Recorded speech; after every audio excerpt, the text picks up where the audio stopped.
சன்லேண்ட்ல சமைச்சா சக்தி தானா வரும். மாணவர்களின் சிந்தனைகளை வடிவமைக்க SNS Institutions. This summer, meet the Magical Mermaid at VGP Marine Kingdom from April 12th to May 31st. திரு நரேந்திர மோடி அவர்கள் இறைவனால் கொடுக்கப்பட்ட ஒரு கொடை. தானே தன்னை கட்டமைத்துக் கொண்ட ஒரு மனிதர், ஒரு தலைவர். டீ ஆறி இருக்கும், பெடரில் அடிப்பாங்க. டீக்கு பதிலாக காஃபி மாற்றி கொடுத்துருப்பேன், அதுக்கு ஒரு திட்டு வாங்குவாங்க. அதனால எனக்கு அது எதுவுமே எனக்கு ஒரு புதுசாக தோணுனதில்லை. அது எல்லாமே நான் எப்படி சகிச்சுன்னு அடுத்த வேலையை பார்த்துட்டே இருந்தோம், அது மாதிரி எனக்கு ஜீர்ணிச்சு போயிட்டே இருக்கேன். அது எதுவும் என்னை பாதிக்கிறதில்ல. திரு அண்ணாமலை சொல்றாரு, நான் நரேந்திர மோடினால தான் அரசியலுக்கு வந்தேன். அவர் ஒரு டீ கடையிலேருந்து இங்கே எந்திரிச்சு ஒருத்தர் வர முடியுதுன்னா அப்போ நம்மளால வர முடியாதா? இந்த மாதிரி ஒரு இன்ஸ்பைரிங்கான ஆல் பாசிட்டிவ். இஸ்ரேல் இவர் சொல்றதை ஏன் கேட்கணும்? ரஷ்யா இவர் சொல்றதை ஏன் கேட்கணும்? இப்படி ஒரு ஆச்சரியமான ஒரு டிப்ளமசி இது வரைக்கும் உலக வரலாறு காணாத டிப்ளமசி இவர்கிட்ட இருக்கு. அவருடைய ஆட்சி நிர்வாகம், 10 ஆண்டு கால ஆட்சி நிர்வாகம் எப்படி இருந்ததா பாக்குறீங்க? தி பெஸ்ட் அப்படின்னு நான் நினைக்கிறேன். முதல் முறையா உலகம் இந்தியா என்ன சொல்லுதுன்னு பார்த்தது கோவிட் பீரியட். ஒரு கிரைசிஸ் வந்தா அதை எப்படி ஹேண்டில் பண்ணுவோம் அப்படிங்கிறது. திருமதி நிர்மலா சீதாராமன் மேல அவ்வளவு ஏற்றும் பேச்சும், நரேந்திர மோடி மேல அவள் போச்சு, நாசமா போச்சு பாருங்க. நீ பாரு, இந்தியாவில் 50 கோடி பேர் செத்துருவான், பாதி பாப்புலேஷன் போயிடணும், அவ்வளவு வந்தபோது அசரவே இல்லை. பாரிஸ்ல நீங்க ஈஃபில் டவரை பார்க்க போனீங்கன்னா அங்க போய் நம்ம யூபிஐ டிரான்சாக்ஷன் பண்ணலாம். நரேந்திர மோடி எப்படி பெரிய மனுஷன் அப்படிங்கிற மதிப்பு இல்லை, அந்த மதிப்பை, அந்த வேல்யூவை, அந்த விழுமியங்களை முழுசா உயர்த்துறாங்க. ஜம்மு காஷ்மீர்ல பயங்கரவாதிகள் ஒரு தாயோட பால் குடிச்சுனா தான் நீங்க தேசிய கொடி ஏற்றி பாடுறான்னு மூணு கொடி. அதை பார்த்து இவங்க அத்வானி தலைமையில ஒரு முரளி மனோஜ் ஜோஷி தலைமையில இவங்க ஃபுல்லா இங்க கன்னியாகுமரியில இருந்து இவங்க ஒரு யாத்திரை கிளம்புறாங்க. அங்க அந்த யாத்திரையை ஒருங்கிணைச்சு காஷ்மீர்ல பயங்கரவாதம் இவங்க பீரியட்ல 14ல இருந்து 19ல பயங்கரவாதம் குறைஞ்ச போது கல்லடி வரைக்கும் இருந்துச்சு. எப்படி இன்னைக்கு 58% போலிங் சார், நம்ம ஊருக்கு கல்யாணம் போலிங் சார். நீங்க மத்திய சென்னை போலிங்கும் காஷ்மீர் போலிங்கும் ஈக்குவல் ஆயிடுச்சு சார். இன்னைக்கு அவர் பயங்கரமான இந்துவாதி, முஸ்லீம்களுக்கு விரோதி, இந்த தேர்தல் வரைக்கும் சொல்லியாச்சு, ரைட்டா? அவர் அழகா கேட்க 2002 அந்த கலவரத்துக்கு பிறகு 2024 வரைக்கும் எங்கேயா கலவரம் நடந்திருக்கா எங்க ஊர்ல? 360 டிகிரி ஒர்க் பண்ணுவாங்க. RSS என்ன யோசிக்கும் அப்படின்னா, அவங்களுக்கு எல்லாருக்கும் தெரியும் 370 மாதிரி, ராமர் கோயில் மாதிரி, யூனிஃபார்ம் சிவில் கூட மாதிரி விஷயங்கள்லாம் சுலபமான விஷயங்கள். அதெல்லாம் தேன் கூட்டில் டைரக்டா கை வைக்கிற விஷயங்கள். கரெக்டாக அப்படி பரவி அடிச்சு நின்றும். அப்போ அந்த மாதிரி விஷயங்களை மெட்டிகுலஸ் பிளானிங் பண்ணி அது செய்யறதுங்கிறது சுலபம்ல ஒரு பெரிய வித்தை. டிமான்டேஷனுடைய விளைவு என்ன 97% வந்துருச்சு, 100% வந்துருச்சு. இந்தியாவில் பயங்கரவாதம் குறைந்ததற்கு டிமான்டேஷன் முக்கியமான ரோல் பிளே பண்ணிச்சு. அதானிக்காக அம்பானிக்காக இவர் கவர்மெண்ட் நடத்திட்டாரு. அதானிக்காகவும் அம்பானிக்காகவும் கவர்மெண்ட் நடத்தணும்னு நான் சொல்லுவேன். அதானி இந்த 10 வருஷத்துல வளர்ந்தார், நான் ஏற்கிறேன். அம்பானி எந்த 10 வருஷத்துல வளர்ந்தார் சொல்லுங்க sir. The best ever prime minister India ever seen. அவர் ஒரு 360 டிகிரி இந்த மாதிரி அந்த மாதிரி இல்லாமல் மொத்தமாக இப்படிப்பட்ட ஒரு 360 டிகிரிக்குமான ஒரு ஆச்சரியமான ஒரு தலைவரை இந்தியா இதுவரை சந்தித்தது.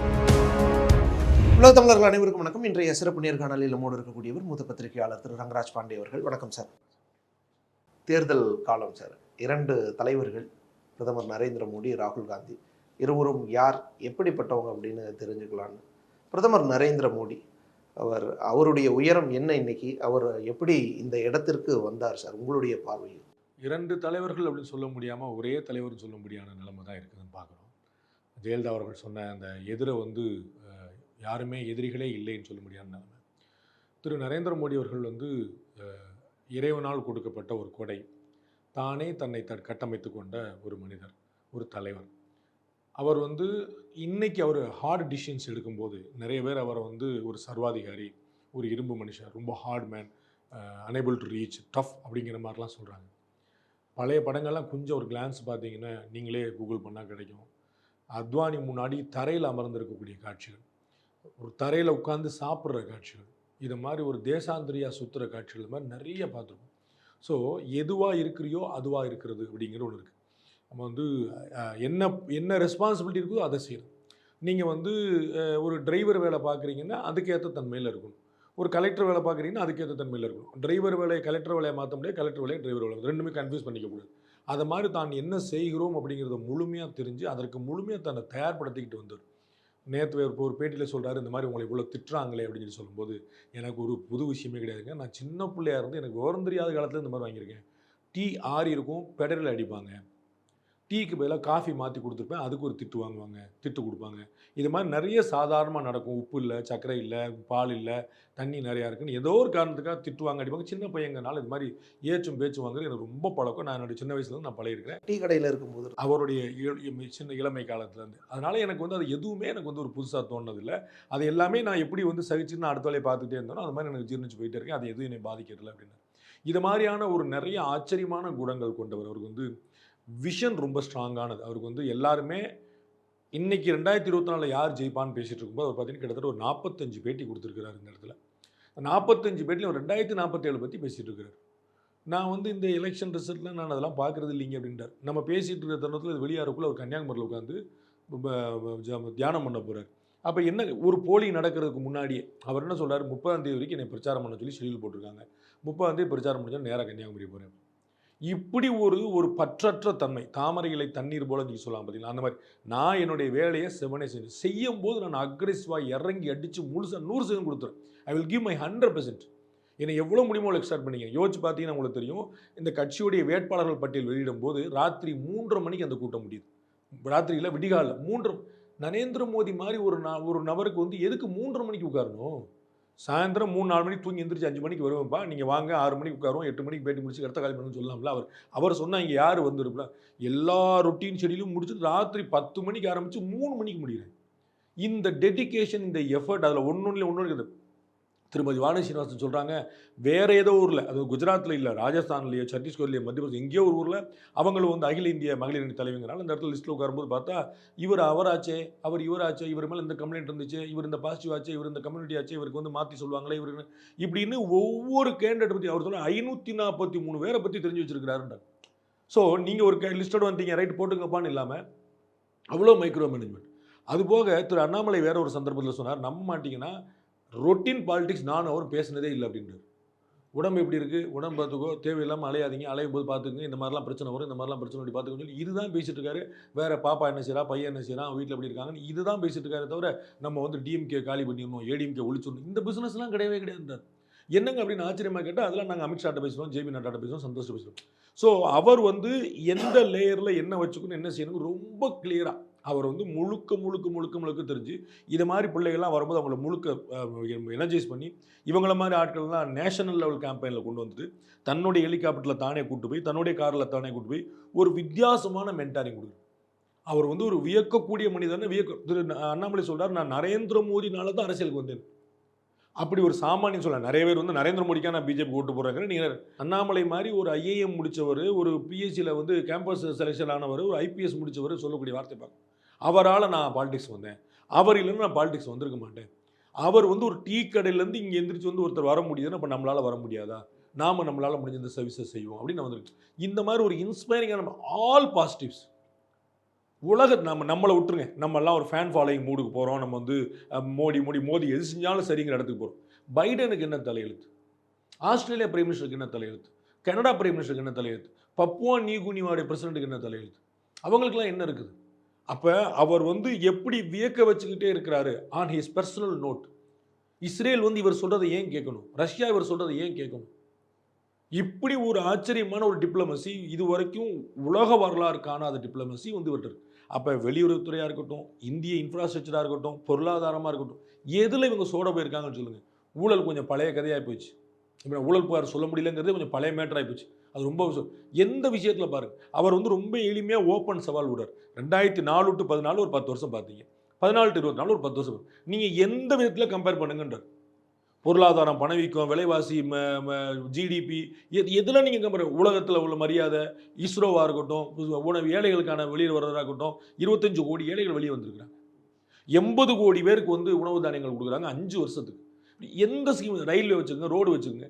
அப்போ ஒரு 360 டிகிரிக்கான ஒரு மல்டி டைமென்ஷனல் பர்சனாலிட்டியாக இருக்காங்க. வெறும் பொலிட்டிக்கலாக மட்டும் இல்லாமல் அட்மினிஸ்ட்ரேட்டிவ் சைட்லேயும் விஷனரியாக. போன எலெக்ஷன்லேயே வந்து உமர் அப்துல்லா சொல்லிட்டார், எப்பா 2019 மறந்துருங்க, இப்போ இருந்தால் 2024 வேலை பாருங்கன்னார். அவங்க பூரா அப்பயும் வேலை பார்க்கல, 24 போச்சு. இதை சொன்னது 2019. நம்ம முடிஞ்சு 2019 முன்னாடியே, 2019 முன்னாடி சொல்ல, 2019 முடிஞ்சு போச்சுன்னு 2019 போலிங் முன்னாடி சொல்கிறார் உமர் அப்துல்லா. 2019 சோழி முடிஞ்சு வச்சு, இப்போ இருந்து ஒரு பொண்ணா 24க்காவது ஆரம்பிப்போம், அதுவும் சொல்லி முடிஞ்சு வச்சு. அப்போ எவ்வளோ ஒரு சின்ன எளிமையான கணக்கு பாருங்கள். 2024 ஜனவரியில் ராமர் கோயில் நடக்கு. ராமர் கோயில் பிராண பிரதிஷ்டை. 2024 ஜனவரியில் ராமர் கோயில் பிராண பிரதிஷ்டைங்கிறது திட்டமிட்ட அரசியல் மூவ்னு வச்சுக்கோங்க. கரெக்டாக ஏப்ரல் மார்ச்சில் அறிவிப்பாங்க. நம்ம எலெக்ஷன் சீசன் வரும், 2 மாதம் முன்னாடி அப்படி ராமரை நம்ம வித்துடலான்னு பிளான் வச்சு. அப்போ ஜனவரியில் 24 இந்த பிராண பிரதிஷ்டை நடக்கும்னு அதை எப்போ திட்டமிட்டுருக்கணும்? தேதி நீங்கள் சொல்லிட்டீங்க, நடக்கணும்ல வேலை. அப்போ அந்த 4 வருஷத்துக்குள்ளே எவ்வளோ வேலை கடன்னு நடந்து, அதுக்குள்ளே 108 சட்டங்கள் வேறு உள்ள. இந்த மாதிரி கோயில் இருக்கணும், அந்த மாதிரி கோயில் இருக்கணும், இந்த மாதிரி இருக்கணும். நீங்கள் கோயிலுங்கிறது ஒரு நம்ம புதிய தலைமைச் செயலர் இங்கே கட்டினாங்க. மேலே வந்து பார்த்தீங்கன்னா இது டேட் குறிச்சிட்டாங்க, திறப்பலா டேட் குறிச்சிட்டாங்க. அதுக்குள்ளே ரெடி ஆகலை. அண்ணன் தோட்டாதாரன்ட்ட போட்டு மேலே செட்டு போட்டாங்க. அது பில்டிங்கு நடந்த உண்மைங்க. 2 கோடி ரூபா என்னமோ செலவாச்சு. தோட்டாதாரன்ட்ட போட்டு அது ஃபினிஷிங்கே வந்து செட்டிங்கு தான். அப்படி வேலை நடக்கல, டேட்டை ஃபிக்ஸ் பண்ண. அப்போ அவர் எவ்வளோ சூதனமாக இருக்கிறார், எவ்வளோ அட்வான்ஸாக இருக்கு. 2024 ஜனவரியில் வைக்கணுங்கிறது 2019 ஃபிக்ஸ் பண்ணுறாரு. 20, 21, 22, 23, 24 அந்த ஃபோர்ஸ் எட்டியே மற்றவங்களுக்கு இல்லை. இவ்வளோதான் பயன். அவர் அரசியல் ரீதியாக, அரசு ரீதியாக, தனிப்பட்ட முறையில் பயங்கரம், அன்பிலீவபிள். திரு மன்மோகன் சிங் சொன்னார், அவர் மேலே இது வரைக்கும் அந்த நிலக்கரி ஊழலில் கொஞ்சம் ஏதோ சின்ன கிரே ஏரியா படந்தது, அதில் இன்னும் ப்ரூஃப் எதுவும் கிடைக்கல. அவர் மேலே யாரும் ஊழல் குற்றச்சாட்டு சொல்ல முடியல. ஆனால் அவருக்கு கீழே இருக்கிற அமைச்சர்கள் அவ்வளோ சொல்ல முடியாது. ஆனால் பாரத பிரதமருக்கு என்னாச்சு பாருங்க, அவர் மேலே ஊழல் குற்றச்சாட்டுங்கிறது மட்டும் கிடையாது, அவருடைய அமைச்சரவை மேலேயுமே கிடையாது, அரசு மேலேயே கிடையாது, மேல் மட்டத்தில் எங்கேயுமே கிடையாது. இது எப்படி சாத்தியமாகுது? நீங்கள் நல்லவர்னு தானே நீங்கள் போவீங்க. எனக்கு தெரியாதுங்க, நம்மளாம் இன்னும் காமன் பண்ண எனக்கு தெரியாதுங்க, எவனை கேட்டு நான் நல்லவங்க. அவர் நான் நல்லவங்கிற பிஸ்னஸ்லாம் போல, என் அமைச்சரவையே நல்லவனாக இருக்கும். Unbelievable personality sir. அவருடைய ஆட்சி நிர்வாகம், 10 ஆண்டு கால ஆட்சி நிர்வாகம் எப்படி இருந்ததா பார்க்குறீங்க சார்? தி பெஸ்ட் அப்படின்னு நான் நினைப்பேன். நம்ம வந்து திரு நரசிம்மராவ் அவருடைய கவர்மெண்ட்டோட ஒப்பிடலாம். அதான் அவங்க ரொம்ப கிரைசிஸில் இருந்த ஒரு கவர்மெண்ட்டு, ஒரு மைனாரிட்டி கவர்மெண்ட்டாக ஸ்டார்ட் பண்ணி ஒரு மெஜாரிட்டி கவர்மெண்ட்டாக முடித்தாங்க. அவருமே வந்து ஒரு பொலிட்டிக்கல் லீடராகவும் அட்மினிஸ்ட்ரேட்டிவ் லீடராகவும் செஞ்சார். சர்வதேச அளவில் தன்னுடைய திறமையை, இந்தியாவுடைய தன்மையை தக்க வச்சார். அதுக்கப்புறம் வந்து இந்த மாதிரி கோவிட் மாதிரியான ஒரு அன்எக்ஸ்பெக்டட் சேலஞ்சு வந்தபோது அதில் உலக நாடுகள்கிட்டே பதில் இல்லாத நம்மெல்லாம் வந்து ஒரு கிரைசிஸ் வந்தால் இந்தியா மாதிரி நாடுகள் இப்படி ஏதாவது 3ஆம் நாடுகள்னு சொல்லுவாங்க. அந்த வளர்ந்த நாடுகள் 2 குரூப்பாக இருக்கும், நம்ம வளரும் நாடுகள்னு சொல்லுவாங்க, 3ஆம் உலக நாடுகள் அப்படின்னு சொல்லுவாங்க. அது வந்து அந்த தேர்ட் வேர்ல்டு கண்ட்ரிஸ் வந்து அந்த குரூப் பூரா வந்து மூஞ்சியை பார்த்துட்டே இருக்கும். அமெரிக்கா என்ன சொல்லுது, சைனா என்ன சொல்லுது, ரஷ்யா பார்த்துட்டு. முதல் முறையாக உலகம் இந்தியா என்ன சொல்லுதுன்னு பார்த்தது கோவிட் பீரியட். ஒரு கிரைசிஸ் வந்தால் அதை எப்படி ஹேண்டில் பண்ணுவோம் அப்படிங்கிறது. இத்தனைக்கும் உலக வல்லுநர்கள் பூரா பயங்கரமான அட்வைஸ் கொடுத்து, அப்படி காசை கொடுங்க, வேலையை கொடுங்க, அதை கொடுங்க, எதுவுமே அசராமல் திருமதி நிர்மலா சீதாராமன் மேலே அவ்வளவு ஏற்றும் பேச்சும், திரு நரேந்திர மோடி மேலே அவ்வளோ போச்சு, நாசமாக போச்சு பாருங்க. நீ பாரு, இந்தியாவில் 50 கோடி பேர் செத்துருவான், பாதி பாப்புலேஷன் போயிடணும், அவ்வளோ வந்தபோது அசரவே இல்லை. இதுலேயே டெக்னாலஜியை கொண்டு வந்துட்டு கோவிட் வேக்சின் போட்டு யார் யாருக்கு என்னென்ன வேக்சின் போட்டிருக்காங்க அது பூரா கம்ப்யூட்டர் ரெஜிஸ்டர் பண்ணி ஒரு ஆப் போட்டு அதில் யார் யாருக்கெல்லாம் கோவிட் இருக்குங்கிறது அந்த ஆப்பில் பார்த்தாலே வந்து பக்கத்தில் இருந்து அவருக்கு இருக்குது, 10 அடியில் இருக்கிறார் அப்படின்ட்டு அந்த மாதிரி கனெக்டிவிட்டி ப்ளூடூத் மூலமாக கொண்டு வந்து அதுக்கு இன்டர்நேஷனல் அந்த கோவின்கிற ஆப்பை வந்து இன்டர்நேஷனல் வந்து கொடுத்து பார்த்தாங்க, கொடுப்பான்னு. இந்த நம்ம பார்த்துட்டு இருக்கக்கூடிய பீம் ஆப், யூபிஐ, எப்படிப்பட்ட ஒரு ஆச்சரியம். உலக நாட்டு தலைவர்லாம் வந்து இந்த சீன் நடக்குதா இல்லையான்னு யோசிச்சு பாருங்க. ஆஸ்திரேலியா தலைவர் வருவார், ஒரு காய்கறி கடைக்கு போவார், அந்த இடத்துல போய் ஒரு ஸ்நாக்ஸ் கொடுப்பார், ஒரு யூபிஐயில் டிரான்சாக்ஷன் பண்ணுவார். அந்த அம்மா உட்காந்துக்கிட்டு மொத்தம் அந்த அம்மாட்ட இருக்கக்கூடிய கெப்பாசிட்டி 58 ரூபாய்க்கான காய்கறி தான். அதில் ஒரு 4 ரூபாய்க்கு வந்து பார்த்தா 4 ரூபா சேஞ்ச் எல்லாம் ஜம்முன்னு போகுது. ஆட்டோ கார்ட்டு போங்க, நீங்கள் வந்து சார் யூபிஐயில் அனுப்பியிருக்கேன்றாங்க. நீங்கள் போட்டு நம்ம 38 ரூபா சில்லற இருக்குது, நம்ம இந்த ஊபரில் இது மாதிரி போகிறோம்னா 148 ரூபான்றான். இவன் நம்மளால் 150 ரூபாய் கொடுக்க மாட்டான், 140 ரூபா, 148 ரூபா கரெக்டாக கொடுத்தா முடிஞ்சு வச்சுக்காது. எவ்வளோ பெரிய டெக்னாலஜி பாருங்கள். இந்தியா முழுக்க இது உலக நாடு வைக்குது. அப்புறம் இந்தியாவுடைய வேல்யூ இதே நம்ம இந்திய ரூபி செல்லுங்கிறத ஸ்ரீலங்காவுக்கு, மலேசியாவுக்கு, சிங்கப்பூருக்கு, கனடாவுக்கு, பாரிஸில் நீங்கள் வந்து ஈஃபில் டவரை பார்க்க போனீங்கன்னா அங்கே போய் நம்ம யூபிஐ டிரான்சாக்ஷன் பண்ணலாம். அவங்க நாட்டு டாலரை நீங்கள் தேடிட்டு இருக்க வேண்டியது, இப்படி போய் காட்டினா போட்டு யூரோவை தேடிட்டு இருக்க வேண்டியது. அப்போ எப்படி வந்து சர்வதேச அளவில் வெறும் மதிப்புங்கிறது வந்து நரேந்திர மோடி எப்படி பெரிய மனுஷன் அப்படிங்கிற மதிப்பு இல்லை. அந்த மதிப்பை, அந்த வேல்யூவை, அந்த விழுமியங்களை முழுசாக உயர்த்துற. அது நரேந்திர மோடிக்கானதா இல்லாமல் இந்தியாவுக்கானதா, இந்தியர்களுக்கானதா உயர்த்துற. அவருடைய அட்மினிஸ்ட்ரேஷனில் எவ்வளோ, இன்னொரு பாருங்க, கலவரம், பயங்கரவாதம், இது எப்படி இருந்துச்சு, எவ்வளவு இருந்துச்சு. காஷ்மீர்லேயே காணாம போயிருச்சு. இன்னைக்கு காஷ்மீரில் வந்து பயங்கரவாதம் இவங்க பீரியட்ல 2014 19 பயங்கரவாதம் குறைஞ்ச போது கல்லடி வரைக்கும் இருந்துச்சு. எப்படி இன்னைக்கு 58% போலிங் சார். நம்ம ஊருக்கு என்ன போலிங் சார், நீங்கள் மத்திய சென்னை போலிங்கும் காஷ்மீர் போலிங்கும் ஈக்குவல் ஆயிடுச்சு சார். இன்னைக்கு படித்த மக்கள் அதிகம் இருக்கக்கூடிய இடத்துல உள்ள போலிங்கும் காஷ்மீர் போலிங்கும் ஒன்றாகி போச்சு. எப்படி அங்கே 20% தொட்டதே கிடையாது அவங்க. அப்படி இருக்கு. அதுவும் போட போகும்போது 2 வேட்பாளர் போட்டுருவாங்க, இல்லை 2 வாக்காளர் போட்டுருவாங்க. ஒன்றுமே கிடையாது. இன்னும் அடுத்து பின்னாடி சட்டமன்ற தேர்தல் நடத்த போகிறோம்னு சொல்லி தேர்தல் சொல்லிடுச்சு. பிரமாதம், எங்களுக்கு ஹாப்பியாக இருக்குது, நாங்கள் சூப்பராக பண்ணிட்டோம், நாங்கள் பாருங்கள் சட்டமன்ற தேர்தல் நடத்த போகிறோம். இதெல்லாம் கற்பனை பண்ண முடியுமா? காஷ்மீருங்கிறது எழுத்தாளர் சுஜாதா ஒரு கட்டுரை எழுதினார். அது எதுக்கு இந்த தலைவலியை வச்சுக்கிட்டு அதை விட்டுடலாம்ல. அதை வந்து அதை வச்சு என்ன செய்ய போகிறோம்? அது வந்து பாதி பூமி வந்து மனிதர்கள் இல்லாத பூமி, மீதி பேர் வந்து பயங்கரவாதத்துக்கு ஆதரவாக இருக்காங்க, மீதி பேர் பயங்கரவாதம். அது எதுக்கு வச்சுக்கிட்டு அப்படின்ட்டு அந்த மாதிரி, அதாவது நடுநிலையான அமைதியான சாதாரணமான அரசியல் தலையீடு இல்லாதவர்கள் சிந்தனைக்கே அதை விட்டு தொலைச்சாதான் என்னென்ன ஆயிப்போச்சு. அது விரக்தி. அதெல்லாம் கிடையாது. இது சரி பண்ணி ஆகணும். என் வீட்டில் ஒரு புள்ள, என் வீட்டில் ஒரு இடம் சரியில்லைன்னா அதை சீர் பண்ணணும்னு சொல்லி உட்காந்து சீர் பண்ணி இன்னைக்கு காட்டியாச்சு. பயங்கரவாதம் எப்படி திரும்ப நடம்புறா, கலவரம் திரும்ப நடம்புறா. அவரால் அவரை வந்து இந்து முஸ்லீம் சொல்லிட்டே இருக்கிறோம்ல.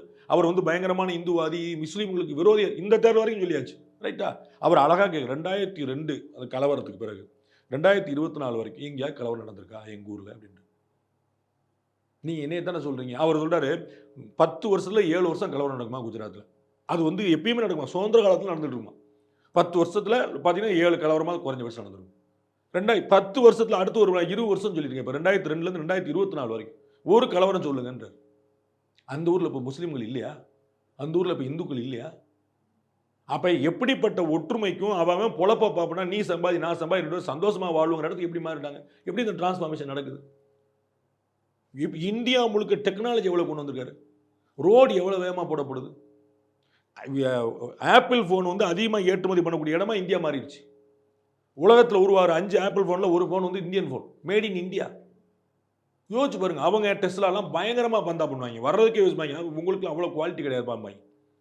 எப்படி சைனா ஒரு கிரைசிஸில் ஓடிட்டு இருக்கு. ஏன்னா சைனா வந்து ஒரு அடாவடி அண்ணன் நிறைய செய்வா அப்படி, ஆனால் அடாவடி என்ன எல்லா நாடுகளும் என்னடா சேர்ந்து தவிச்சுக்கிட்டு இருந்தாங்க. நான் இருக்கேன் வா அப்படின்னு மொத்தம் முடிஞ்சு போச்சு. சைனா இப்போ தள்ளாடுது. உலகத்திலேயே வேகமாக வளரும் பொருளாதாரம் இந்தியா. நம்பர் 1 ஜிடிபியில் நம்பர் 1 இல்லை, வளர்ச்சியில் நம்பர் 1, ஸ்பீடில் நம்பர் 1, குரோத்தில். இது எப்படி சாத்தியமாக சொல்லுங்க? Unbelievable administrator. அது வந்து நீங்கள் ஒரு துறை கிடையாது, எக்ஸ்பர்ட்ஸை பார்த்து கொண்டு வந்து வைக்கிறது. நிர்மலா சீதாராமன் அவர்களை பார்த்து ஊறுகாய் மாமின்னு கேள்வி பண்ணாங்க. ஒரு குடும்ப தலைவி வீட்டில் ஊறுகாய் போடுறது அவமானமாக பார்க்குறது. அது சொன்னவங்க எப்படிப்பட்ட மனசுநிலையில் இருப்பாங்கன்னு யோசிச்சுப்பாங்க.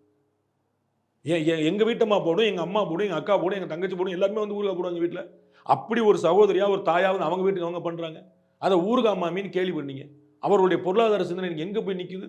எப்படி தூக்கி நிப்பாட்டி வச்சுருக்காங்க? கிரைசிஸில் ராணுவ மந்திரி அண்டிருக்காங்க, காமர்ஸ் மினிஸ்டர் அண்டிருக்காங்க, ஃபைனான்ஸ் மினிஸ்டர் அண்டிருக்காங்க. என்ன மேஜிக் பண்ணலை? அப்படி ஒவ்வொருத்தரும் அஸ்வினி வைஷ்ணவ் வச்சுக்கோங்க, அஜித் தோவல் வச்சுக்கோங்க, நிதின் கட்கரி வச்சுக்கோங்க, ராஜ்நாத் சிங் வச்சுக்கோங்க, அமித்ஷா சொல்ல வேண்டியதே இல்லை, எவ்ரிபடி. அப்போ எப்பேற்பட்ட டீமை கொண்டு வந்து வச்சிருக்காரு பாருங்க. அப்போ அவங்களுக்கெல்லாம் வந்து 100 அடிச்சா இருக்கா? ஒவ்வொரு ப்ராஜெக்ட்டும் கேட்டால் 3000 கோடி 7000 கோடின்றாங்க. ஒரு 5% வைங்க, என்ன ஆகி போச்சு? எங்கேயாவது வந்திருக்கா புகார்? நிதின் கட்கரி பார்த்து வந்து எல்என்டி மாதிரி 10 நிறுவனங்கள் கொடுத்தான்னு எங்கே அடிக்கலாம் காசு தெரியுமா? ஒவ்வொரு ரோடு வந்து 1000 கோடி. அதுவும் ப்ராஜெக்ட் பூரா மெகா ப்ராஜெக்ட்ஸ் தான். ஜம்மு காஷ்மீரில் உலகத்திலேயே பெரிய பாலத்தை கொண்டு வந்தாங்க. வடகிழக்கு மாநிலங்கள் உலகத்திலேயே பெரிய தொங்கு பாலம் கொண்டு வந்தாங்க, குகை பாலம் கொண்டு வந்தாங்க. எவ்வளோ பெருசு இன்னும் 30 கிலோமீட்டர். நம்ம அன்பிலீவபிளான லிஸ்ட் போட்டால் போட்டுக்கிட்டே போயிடும். இப்படி எந்த டிபார்ட்மெண்ட் எடுத்துக்கோங்க நீங்கள், அவ்வளவுக்கும். ஜெய்சங்கரை விட்டுட்டேன், வெளியுறவுத்துறையில் என்ன பாடு? உக்ரைன் ரஷ்யா வார் நடக்குது. ராத்திரி 11 மணிக்கு வந்து பிரைம் மினிஸ்டர் ஃபோன் பண்ணுறாரு. ஜகேவோ அப்படின்றார். முழிச்சிருக்கியா அப்படின்றார். ஆமாண்ணே. டிவி தான் பார்த்துட்டு இருக்கிறியா? ஆமாம். சரி, ஏதாவது தேவை செய்தி இருந்தால் சொல்லு. இப்படி இது வந்து எப்படி கணக்கு பாருங்கள். அவர் வந்து சைனாவுடைய அம்பாசிடராக, இந்தியாவோட அம்பாசிடராக சைனாவில் இருந்தபோது இவர் குஜராத் முதலமைச்சர். அப்பயே அவங்களுக்கு பழக்கம். அப்பயே அவர் வியக்கிறாரு. சார், கவர்மெண்ட்டுடைய சென்ட்ரல் கவர்மெண்ட்டுடைய பாலிசி வேறையாக இருக்கும், என் பாலிசி வேறையாக இருக்கும், நான் எது செய்யணும் எது செய்யக்கூடாதுன்னு சொல்லிடுங்க அப்படின்னு அன்னைக்கு சைனாவுக்கான இந்திய தூதராக இருந்த ஜெய்சங்கர்கிட்ட நரேந்திர மோடி கேட்டிருக்காரு, குஜராத் சீஃப் மினிஸ்டர். நான் எதுவும் தப்பாக சொல்லிடக்கூடாது, கவர்மெண்ட் ஆஃப் இந்தியாவோட பாலிசியை மீறி சொல்லிடக்கூடாது, நமக்குள்ள ஊருக்குள்ள உள்ள பஞ்சாயத்து வேறு, நான் இப்போ சைனாக்கு இந்தியாவோட ரெப்ரஸன்டேட்டிவ் வந்திருக்கிறேன் அப்படின்னு எனக்கு பாடம் எடுன்னு இருக்காரு. கற்பனை பண்ண முடியுமா? இன்னைக்கு உலக நாடுகளில் பூரா இந்த சவுத் இந்தியா, பாகிஸ்தான், சைனாவை தவிர எல்லாமே கம்ப்ளீட்டாக அண்டர் கண்ட்ரோல் இருக்கு. எப்பேற்பட்ட விஷயங்கள். இன்னைக்கு நம்ம வந்து மொரிஷியஸ் வந்து நமக்கு வந்து 1008 பஞ்சாயத்து கொடுத்தாங்க. அவங்க நம்மள்ட்ட வந்து கடன் வாங்கிட்டு திருப்பி தெய்வம் இந்தியா மாதிரி தெய்வம் கிடையாது பேர். இதுவே வந்து ஸ்ரீலங்காவுக்கு எக்கனாமிக் கிரைசிஸ் போது இந்தியா மானியமாக கொடுத்தது, சைனா கடனாக கொடுத்தது. வித்தியாசம் பார்த்துக்கோங்க. ஒவ்வொரு ரூபா கொடுக்குறதுக்கு ஒரு பாண்ட் எழுதி வாங்கிவிட்டாங்க ஈட்டிக்காரங்க மாதிரி சைனா. நம்ம வந்து ஏன் தொப்புள் கொடி உறவுகள்ங்கிறத ஒரிஜினலாக ஃபாலோ பண்ணுறது மத்திய அரசு, பாஜக அரசு, நரேந்திர மோடி அரசு. அவருக்கு நீங்கள் சைனா ஸ்ரீலங்காவில் யார்கிட்ட கேட்டு பாருங்க. நீங்கள் அவங்க தொண்டமான் ஃபேமிலியில் இங்கே அவ்வளோ பேர் வர்றாங்க, ஒருத்தர் யாரும் என்னங்க இந்தியா என்னங்க பண்ணிச்சுன்னு கேட்டு பாருங்க. எவ்வளோ அதாவது ஹெல்ப்னு இந்த உடுக்கை இழந்தவன் கை போல அங்கே இடுக்கன் கலவைதான் நட்புங்கிற சென்ஸில் ஒரிஜினலாக, அதுவும் ஒரு டிமாண்ட் இல்லாமல், ஒரு பிளாக்மெயில் இல்லாமல், இதை கூட அதை கொடுங்கிற மாதிரி இல்லாமல், நேபாளுக்கு, பங்களாதேஷுக்கு, பங்களாதேஷ் முஸ்லீம்கள் கண்ட்ரி இல்லையா, ஆப்கானிஸ்தான் யாரால் ஆளப்படுற கண்ட்ரி, தாலிபான்களால் ஆளப்படுற கண்ட்ரி. ஆப்கானிஸ்தானில் போய் கேளுங்க இந்தியா பற்றி. எங்களுக்கும் இந்தியாவுக்குமான உறவு வேற அப்படிமா. யாரு? பிஜேபி. உங்களுடைய கணக்கில் இந்து வெறியர். அவங்க யாரு? முஸ்லீம்ல வந்து பீக்கில் இருக்கக்கூடிய, எக்ஸ்ட்ரீம்ல இருக்கக்கூடியவங்க தலிபான்கள். அவர்களுடைய ஆட்சி கேட்டு பாருங்க நரேந்திர மோடி ஆட்சி பற்றி. இங்கே உட்காந்து நீங்க என்ன பேசிட்டு இருக்கிறீங்க? அப்ப நீங்க சொல்லக்கூடிய எல்லா விஷயத்துக்குமான வேற ஒன்று ஒரிஜினலாக நடந்துகிட்டு, அதனால தான் அவர் மேல மேல மேல உயரம் தொட்டுக்கிட்டே இருக்கார். பிரதமர் நரேந்திர மோடி இந்த மாதிரியான ஒரு இடத்துல பிரதமராக, அந்த பிரதமர்லையும் நீங்கள் சொல்கிறதன்படி மிக சிறப்பான ஒரு பிரதமராக, ஒரு நல்லாட்சி தரக்கூடிய, உலகமே வியக்கக்கூடிய ஒரு இடத்துல இந்தியாவை கொண்டு வந்து அவருடைய இமேஜையுமே உலக அளவில் முக்கியமான ஒரு இடத்துல கொண்டு வந்து வைக்கிறார். 10 வருஷத்துக்கு முன்னாடி அவர் எப்படி இருந்தார் சார்? இந்த இடத்திற்கு அவர் வருவதற்கு என்ன காரணம் நினைக்கிறீங்க? டே ஒன்லேருந்தே அவர் அப்படி தான் இருந்தார். பார்த்துங்க, டே ஒன்லேருந்து அப்படி தான் இருந்திருக்காரு. குஜராத்துடைய சீஃப் மினிஸ்டராக அவர் போகிறதுக்கு முன்னாடி பாஜகவுடைய அமைப்பு செயலாளர் இருக்கார். இன்னைக்கு பிஎல் சந்தோஷ் அவர்கள் இருக்கிற போஸ்ட்டு, தமிழ்நாட்டு பார்த்தீங்கன்னா நம்ம கேசவ விநாயக் அவர்கள் இருக்கிற போஸ்ட், அவங்க போஸ்ட்டில் இருக்கிறார். அப்போ வாஜ்பாய் கூப்பிட்டு எத்தனை நாள் நீ கட்சி பண்ணி பார்ப்பேன், நீ கவர்மெண்ட் வேலையெல்லாம் பார்க்கணும் அப்படின்னு. எனக்கு அப்படின்னா என்னன்னே தெரியாது அப்படின்னு. இல்லை நீ குஜராத்துக்கு திரும்ப போ அப்படின்ட்டு. இல்லை நான் மாட்டிங்க நல்லா தானே இருக்கேன், என்ன பிரச்சனை? அவர் ஒரு கட்டத்தில் வந்து இந்த மாதிரி டீ ப்ரொமோட் பண்ணுறாங்க. இல்லை நம்ம வந்து ஆல் இண்டியா பாடிக்கு வந்துட்டோம், திரும்ப குஜராத் போகணும்னா அப்படி யோசிச்சுட்டு என்ன எதுக்காக நான் சொல்கிறேன் நீ போ. இல்லை நான் போகல, இல்லை நீ குஜராத்துக்கு சிஎம்மாக போகணும் அப்படின்றாங்க. இல்லை அப்போ கேஷ்பாய் பட்டேல் இருந்தார், அவங்க வந்து பெரிய பூகம்பம் வந்துச்சு, ரொம்ப கெட்ட பேர் வந்துச்சு, அதனால் வந்து சமாளிக்க முடியாது. 1 இயரில் எலெக்ஷன் வருது, ஸோ கேரண்டியாக தோற்றுருவோம், நம்ம ஆட்சி அங்கே நடக்கிற இடம், அங்கே திரும்பி ஜெயிக்கணும்னா ஒரு சர்ஜிக்கல் ஸ்ட்ரைக் பண்ணணும்னு சொல்லிட்டு நரேந்திர மோடியை கொண்டு போகணும்னு பார்க்குறாரு. இவர் தயங்குறார். எனக்கு ஆட்சி நிர்வாகத்தில் அவர் வந்து கவுன்சிலராக கூட இருந்ததில்லை, எலெக்ஷனே ஃபேஸ் பண்ணதில்லை, தேர்தலுக்கு பின்னணி வேலை கூட அவர் கட்சி வேலை மட்டும்தான் பார்த்துருக்காரு. அமைப்பு சங்கட்டன் மந்திரி, அமைப்பு வேலைகள் மட்டும்தான் பார்த்துட்டு இருந்திருக்காரு. அவர் வந்து இவன் நல்ல மனுஷன், இவன் கெட்ட மனுஷன், காசை கூட அந்த வேலை கூட பண்ணதில்லை. இவன் நம்ம சித்தப்பா அந்த வேலை கூட பண்ணல, அமைப்பு ரீதியான விஷயங்கள் மட்டும் பண்ணியிருக்காரு. இவர் போனோன்னே ஒரு மாட்டேன்றார். அத்வானி திரும்ப கூட்டி நீ மாட்டேன்னு சொன்னாம எதுக்கு மாட்டேன்னு? இல்லை இந்த மாதிரி பிரச்சனை, அதெல்லாம்ல நீ போ அப்படின்னு. அதுக்கப்புறம் உள்ள நேராக போகும்போதே முதலமைச்சர், எடுத்தடுப்பில் ஒரு ஆள் முதலமைச்சர், எம்எல்ஏ கூட அப்புறம் தான் ஆறாரு. யோசிச்சு பாருங்க, first time MP, first time prime minister, first time chief minister, அதுக்கப்புறம் தான் எம்எல்ஏ. எப்படி சார் அவர் அதான் தேர்தல் பண்ணி எதுவுமே பண்ணல. நான் சொல்ல வரேன், அவருக்கு ஒரு வேலை கொடுக்கப்பட்ட போது எப்படி திரங்கா யாத்திரைன்னு சொல்லிட்டு தேசம் இன்னைக்கு வந்து இவங்க காங்கிரஸ் கட்சி நடத்துகிற மாதிரிலாம் வந்து காஷ்மீரில் வந்து மூவர்ண கொடியை நிலைநிறுத்தணும் அப்படின்னு அப்போ வந்து சொல்லப்பட்டது என்னென்னா, ஒரு தாய்க்கு பால் ஒரு தாயுடைய பால் குடித்தவனா இருந்தால் நீ இங்கே வந்து மூவர்ண கொடியை அந்த லால் சௌக்கில் ஏற்றிப்பாருன்னு சவால். மோடிக்கு இல்லை, இந்தியர்களுக்கே. யார் விட்டா? அவங்க பயங்கரவாதிகள். ஜம்மு காஷ்மீரில் பயங்கரவாதிகள் வந்து ஒரு தாயோட பால் குடிச்சவனா இருந்தால் நீங்கள் தேசிய கொடி ஏற்றி பாடுறான்னு மூவர்ண கொடி. அதை பார்த்து இவங்க வந்து அத்வானி தலைமையில் ஒரு முரளி மனோஜ் ஜோஷி தலைமையில் இவங்க வந்து ஃபுல்லாக இங்கே கன்னியாகுமரியிலேருந்து இவங்க ஒரு யாத்திரை கிளம்புறாங்க. அங்கே அந்த யாத்திரையை ஒருங்கிணைச்சவர் இவர். நிறைய அத்வானியோடைய ரத யாத்திரையை ஒருங்கிணைச்சவர் இவர், ராமர் யாத்திரைக்கு, ராமர் கோயிலுக்கு. இது மாதிரி ஒன்று அவர் என்ன பணி செய்யப்படுறது ஆக்சுவலாக இவர் ப்ரொஜெக்ட் பண்ணப்படவே இல்லைங்க. என்னுடைய நினைவு சரியாக இருக்குமானால் அப்போ வந்து பிரமோத் மகாஜன் ஒருத்தர் இருந்தார், அவர் தான் லக்ஷ்மணர் இருந்தாங்க. வாஜ்பாய் பிரைம் மினிஸ்டராக இருக்கும்போது அவர் லக்ஷ்மணர் இருந்தாங்க. அவர் அவங்க அண்ணன் சுட்டு போட்டான் பொசுக்குன்னு குடும்ப சண்டையில். அவர் பயங்கரமான கரிஷ்மேட்டிக் லீடர். அவர் பயங்கர, அவர் எவ்வளோ ஸ்மார்ட்டாக இருப்பார்னு கற்பனே பண்ண முடியாது. எனக்கு ரொம்ப பிடிக்கும் பர்சனாக வச்சுங்க. சூப்பராக பேசுவார், ஸ்மைலி ஃபேஸு. பேட்டி கொடுக்கும்போது நம்ம மரணாப் இவங்கெல்லாம் வந்து பயங்கரமாக குறுக்கு பாய்வாங்கல்ல, அவர் அவ்வளோ எவ்வளோ சட்டராக டீல் பண்ணுவார் தெரியுமா? ஓ நீங்கள் வந்து ஏன்ட்ட பேட்டி கேட்குறக்கா கூப்பிட்டீங்கன்னு நினச்சேன், நீங்கள் பேசுகிற கேட்குறக்கா கூப்பிட்டீங்க போல், பேசுங்க நான் கேட்குறேன் அப்படின்னு சிரிச்சுக்கிட்டே சொல்லுவார். அது ஹார்ட்டான சிரிச்ச ஃபேஸ் அப்படியே இருக்கும். அவரை தான் பயங்கரமாக ப்ரொஜெக்ட் பண்ணாங்க. இவரெல்லாம் சீன்லேயே கிடையாது. அப்போ சந்தர்ப்பம் வரும்போது என்னென்ன செய்கிறாருன்னு பார்க்குறாங்க. அவர் எல்லா வேலையும் ஒழுங்காக செய்கிறாரு, அப்போ இந்த வேலையை அவர் தான் செய்ய முடியும். குஜராத்துக்காரரு, குஜராத்தை பற்றி தெரியும், நம்ம எந்த வேலை கொடுத்தாலும் பக்காவாக செய்கிறார். Meticulous planning. அவர் சொல்கிறார்ல, நான் வந்து இந்த ஜன்தன் அக்கௌண்ட் ஓப்பன் பண்ணேன், இது எல்லாருக்கும் பேங்க் அக்கௌண்ட். இந்த பேங்க் அக்கௌண்ட் ஓப்பன் பண்ண போது இது வந்து எல்லாம் பேங்க் அக்கௌண்ட் ஓப்பன் பண்ணி என்ன செய்ய போறீங்க? அவன்கிட்ட தான் கையில் 10 பைசா கிடையாது, அவனும் ஏழை, அவனுக்கு பேங்க் அக்கௌண்ட் பண்ணி கையில் 10 பைசா கிடையாது, பேங்க் அக்கௌண்ட் என்ன பிரயோஜனம் யோசிச்சுட்டு இருக்கும்போது அவங்களுக்கு தெரியாது என் பிளான்ன்றார். டைரக்ட் பெனிஃபிட் டிரான்ஸ்ஃபருங்கிற ஸ்கீம் வந்து காங்கிரஸ் கவர்மெண்ட் கொண்டு வந்த ஸ்கீம். அதை திரு ஜெயராம் ரமேஷும் திரு சிதம்பரம் பேட்டி கொடுக்குற கண்ணால் பார்த்து ராஜஸ்தானில் நினைக்கிறேன். அவர் பேட்டி கொடுத்து இது ஒரு கேம் சேஞ்சர்ன்றாங்க. டைரக்ட் பெனிஃபிட் ட்ரான்ஸ்ஃபரை ராஜஸ்தானில் ஒரு மாவட்டத்தில் இம்ப்ளிமெண்ட் பண்ணி பார்க்குறாங்க. காங்கிரஸ் பீரியடில், யூபிஏ பீரியட் 2004-14. அது வந்து பயங்கர சக்ஸஸ் அப்படின்னு ஜெயராம் ரமேஷ் ஹிந்திலையும் சிதம்பரம் இங்கிலீஷ்லையும் பேட்டி கொடுக்க சொல்கிறாங்க. Utter flop. அதுக்கப்புறம் அடுத்த டிஸ்ட்ரிக்ட் கூட போக முடியல. Simple logic. உங்களுக்கு ட்ரான்ஸ்ஃபர் பண்ணணும், நீங்கள் யாருன்னு எனக்கு தெரியணும்ல. தேவேந்திரனுக்கு 100 ரூபா கொடுப்பான்னு, தேவேந்திரன் எங்கே இருக்காரு, அவர் அட்ரஸ் என்ன, அவர் வீடு என்ன, அவர் பாக்கெட் எங்கே இருக்குன்னா தெரியும்ல. அவரை பற்றி ஒரு டேட்டா என்கிட்ட இல்லை கவர்மெண்ட்டில். அவர் காசு கொடுத்தா எப்படி போகும்? அப்போ முதல்ல பேங்க் அக்கௌண்ட் ஓப்பன் பண்ணுங்கப்பா அப்படின்னாரு நரேந்திர மோடி. பின்னாடி ஃபர்ஸ்ட் பேங்க் வந்து பேங்க் அக்கௌண்ட் ஓப்பன் பண்ணு. இவங்களுக்கு கற்பனை பண்ண முடியல. இன்னைக்கு வந்து 36 லட்சம் கோடி ரூபாய் இந்த டிபிடியில் போயிருக்கு. 36 லட்சம் கோடி. திரு நரேந்திர மோடியை சொன்னது போல 1 ரூபா கொடுத்தா 15 பைசா தான் வந்து மக்கள்கிட்ட போகுதுன்னா, 85 பைசா போலன்னா கிட்டத்தட்ட 28 லட்சம் கோடி ரூபா காணாம இருக்கும். ஆட்டை போட்டுருவாங்க. 1 ரூபா சிந்தாம செதறாம 1 ரூபா எப்படி போய் 36 லட்சம் கோடி ரூபா கொடுத்துருக்காங்க சார் இந்த 10 வருஷத்துல. டைரக்டா ஒவ்வொரு பாக்கெட்டுக்கும். இது வந்து ஸ்கீம்ஸ் இல்லை, பைசா. நான் சொல்ல டைரக்ட் பெனிஃபிஷியருக்கான டைரக்ட் டிரான்ஸ்ஃபர். பைசாவா உள்ள உளுந்தது 36 லட்சம் கோடி. நான் சொல்றது வந்து ரயில்வே ஸ்கீமுக்கு, இந்த வீடு கட்டுறதுக்கு, இதெல்லாம் நான் சொல்ல. அக்கௌண்ட்ல காசு விழுந்ததை சொல்றேன். இந்த விவசாயிகளுக்கு 6000 ரூபா கொடுக்குற மாதிரி இந்த மாதிரி விஷயங்கள் எப்படி கற்பனை பண்ண முடியும் நீங்க? அப்போ அவர் எந்த வேலையை கொடுத்தாலும் செய்கிறாருங்கிறதுனால பார்த்தாங்க இது நல்ல கெட்டிக்கார பையனா இருக்கா, நம்ம வந்து சீஃப் மினிஸ்டர் ஆகும் அப்படின்னு. ஆனால் சார் ஆன டைமில் கட்சிக்குள்ளேயும் பிரச்சனை இருக்குது. ப்ளஸ் பூகம்பம் ஒரு பிரச்சனையும் கிடையாது. கேசுபாய் பட்டேல் மாற்றிட்டு அந்த அந்த மாதிரியான சிக்கல். அதுலேயும் ஒரு ஆச்சரியம் பாருங்க. அது எப்படிப்பட்ட தன்மை கொண்டவராக இருக்கார் பாருங்க. கேசுபாய் பட்டேல் வந்து வெளியேறார், கட்சியிலேயே இருக்க மாட்டேன்றார், கட்சி விட்டு வெளியேறார். அண்ட் நரேந்திர மோடி பற்றி கண்ணாபின்னான்னு பேச ஆரம்பிச்சார், பயங்கரமாக பேச ஆரம்பிச்சார். ஒன்றும் அசரவே இல்லை. இவர் மாட்டு ஒரு வேலையை பார்த்துருந்தார், பூகம்ப வேலையை பார்த்தார், கலவர வேலையை பார்த்தார், எல்லாத்தையும் பார்த்தார்.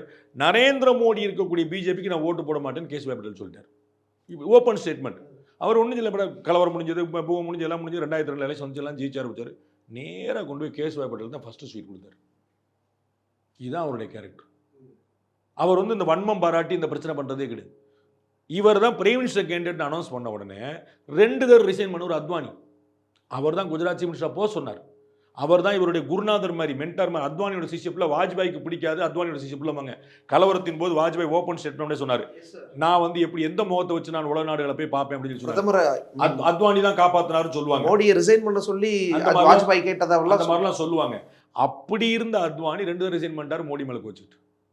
இன்னைக்கு மோடிக்கு அத்வானிக்கு பாரத ரத்னா கொடுக்க வச்சு, புரோட்டோக்காலை மீறி ஜனாதிபதி அவர் வீட்டுக்கு போக வச்சு, ஜனாதிபதி போய் வீட்டில் போய் அவருக்கு கொடுக்க வச்சு, நீங்கள் வந்து அவங்களை ஹானர் பண்ணுறதா இருந்தால் முடியாது. இப்போ வந்து திரு விஜயகாந்த் இல்லை, எப்படி கொடுத்தாங்க? திருமதி விஜயகாந்த் கொடுத்தாங்க. அப்போ திரு அத்வானியோடைய மகளுக்கோ அவருடைய குடும்பத்தினருக்கோ உறவுகளுக்கோ தாராளமாக கொடுக்கலாம், வர சொல்லி கொடுக்கலாம். அவரால் வர முடியல, நீங்கள் வாங்கன்னு சொல்லிக்கலாம், வீல் சேரில் கொடுத்துக்கலாம். அவர் மனசில் எப்படிப்பட்ட மரியாதை இருக்குன்னு நீங்கள் பார்க்கணும். ஜனாதிபதி அவர்கள் ரெக்வஸ்ட் பண்ணிட்டு நீங்களும் வாங்க, நானும் போகிறேன், அவர் வீட்டில் போய் செய்வோம். ஏன்னா அவங்களும் பிஜேபியில் இருந்தவங்க தானே. அந்த அம்மாவும் பிஜேபியில், ஜனாதிபதி அவர்களும் திரௌபதி முர்மு பிஜேபியில் இருந்தவங்க. அவங்கெல்லாம் அத்வானி எவ்வளோ பெருசாக, அவங்க ஒரு எம்எல்ஏவாக ஒரு மினிஸ்டராக இருந்தவங்க, சரிங்களா? அப்போ அவங்களாம் எவ்வளோ உயரத்தில் பார்த்துருப்பாங்க. அப்போ அவங்களுக்கும் அந்த ரெஸ்பெக்ட் தெரியும். அப்போ வாங்க நம்ம தலைவருக்கு நம்ம ஒரு ஹானர் பண்ணணும் அப்படின்னு சொல்லிட்டு அவங்க அவ்வளோ பெரிய மரியாதை கொண்டு வச்சுக்கிறார். அப்போ இவர் எனக்கு எதிராக 2 தடவை கட்சி விட்டு வளர்ந்தவர் தானே.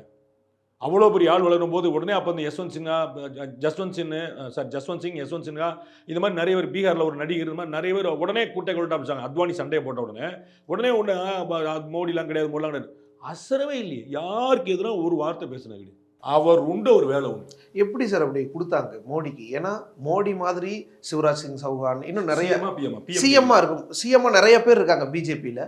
பிஜேபிக்கு ஒரு தலைவர் வேணும். மோடி அதான் சிவராஜ் சிங் 3வது முறை நிற்கிறாரு, ராமன் சிங் 3வது முறை நிற்கிறாரு, இவரும் 3வது முறை ஜெயிச்சிட்டாரு. ஓகே, இது மாதிரி இன்னும் ஜெயிக்காதவங்க கூட 100 பேர் இருக்கலாம். நீங்கள் அன்னைக்கே பார்த்தீங்கன்னா வெங்கைய நாடுலேருந்து, நிதின் கட்கர்லேருந்து, சுஷ்மா ஸ்வராஜ்லேருந்து, அருண் ஜேட்லிலேருந்து 100 பேர் இருக்காங்க.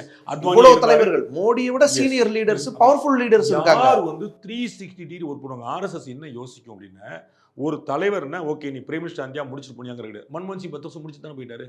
என்ன கட்டுச்சு? கவுடா இருந்தாரு, குஜராத் இருந்தாரு, விபி சிங் எல்லாரும் தானே இருந்தாங்க. அவை வந்தார் சென்றார் இல்லை, வந்தார் வென்றார். அதுவும் 360 டிகிரி. அவங்களுக்கு எல்லாருக்கும் தெரியும் 370 மாதிரி, ராமர் கோயில் மாதிரி, யூனிஃபார்ம் சிவில் கூட மாதிரி விஷயங்கள்லாம் சுலபமான விஷயங்கள். அதெல்லாம் தேன் கூட்டில் டைரெக்டாக கை வைக்கிற விஷயங்கள். கரெக்டாக அப்படி பரவி அடிச்சு நின்றும். அப்போ அந்த மாதிரி விஷயங்களை மெட்டிகுலஸ் பிளானிங் பண்ணி அது செய்கிறதுங்கிறது சுலபமில்ல, ஒரு பெரிய வித்தை. அது யார் செய்யப்படின்னு பார்க்குறாரு. குஜராத்தில் முதலமைச்சராக இருந்த உள்ள நுழையும் போதே குஜராத்தில் வந்து பூகம்பம் நுழைஞ்சு தான், அந்த பூகம்பத்தில் தான் அப்புறம் தான் போகிறார். குஜராத் பூகம்பத்துடைய ரீவேம் பண்ணிக்கு தான் போகிறார். அதில் தான் கெட்ட பேர் வாங்கிட்டு தான் கேசுபாய் பட்டேல் மாற்றி ஒரு கொண்டு வரார். ஸோ உள்ள நுழையும் போதே டாஸ்க். அதற்கு பிறகு கலவரம் ஊர் பூரா நாரி போச்சு. சொந்த கட்சி அமெரிக்காவே அவரை வர வேணாம்னு தடை ஆமா, செஞ்சு அமெரிக்காக்காரனை விடுங்க, அவன் யார் நம்மளை வரணும்னு சொல்லுது. நம்ம ஊர்லேயே கெட்டு போச்சு. அவர் பேர்லேயே அவருடைய கட்சியிலேயே வந்து நெகட்டிவ் கமெண்ட்லாம் வர ஆரம்பிச்சிச்சு. அப்படிப்பட்ட இடத்தை எப்படி ஓவர் கம் பண்ணி 2007 எலெக்ஷனில் வைப்ரண்ட் குஜராத்ன்ற 2012 எலெக்ஷனில் எங்கேயோ போய் நின்றுறாரு. 2002 ஜெயிச்சிட்டாரு. அப்போ எதிர்ப்பு அதிகமாக இருக்கும். நான் நல்லா ஞாபகம் இருக்குது. திரு என்டிடிவியோடைய திரு பிரணாய் ராய் வந்து ஒரு பிரச்சாரத்தின் போது சொல்கிறார். அவர் என்டிடிவி ஜேர்னலிஸ்ட்.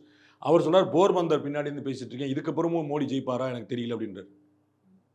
கிட்டத்தட்ட பிரச்சாரம் மாதிரி பிரணாய் ராய் சொல்றாரு. இந்த மாதிரி உலகம் முழுக்க ஒரு 2002 ஜெயிச்சிட்டாரு. 2007 வந்து பெரிய நல்ல பேரோடு ஜெயிச்சாரு. 2012 கேட்க வேண்டாம், 14 வந்து அவர் பிரைம் மினிஸ்டர் ஆகி விட்டுருச்சு. அப்போ 3 கன்சிக்யூட்டிவ் எலெக்ஷன்ஸ் growth. குஜராத்தில் விவசாயத்துக்கான குஜராத்தோடைய வளம்னு பார்த்தீங்கன்னா உப்பு தான். குஜராத்துடைய வளம்னு பார்த்தீங்கன்னா உப்பு மட்டும் தான்.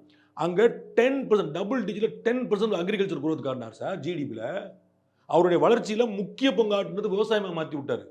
நர்மதா அணையிலேருந்து இங்கே கொண்டு வந்து விட்டு இங்கே சபர்மதியில் சேர்த்து விட்றாரு. நர்மதா பச்சாவ் ஆந்தோலன் சொல்லிட்டு மேதா பட்கர் வந்து பயங்கரமான கலவரம் பண்ணி சுப்ரீம் கோர்ட்டில் இப்போ 100 கேஸ் போட்டு நடக்க முடியல. குஜராத் கலவரத்துக்கு கேஸு, இதுக்கு பூகம்பத்துக்கு கேஸு, நர்மதா அணைக்கு கேஸ். இன்றைக்கி சபர்மதி ஆறு எப்படி இருக்குது பாருங்க. அது அந்த ஆறு எப்படி இருக்குது பாருங்க. அப்படியே எவ்வளவாகலாம் கடல் மாதிரிங்க. அதுக்கப்புறம் கிரீன் லேண்டு, அதுக்கப்புறம் கற்பனை பண்ண முடியுமா நீங்கள்?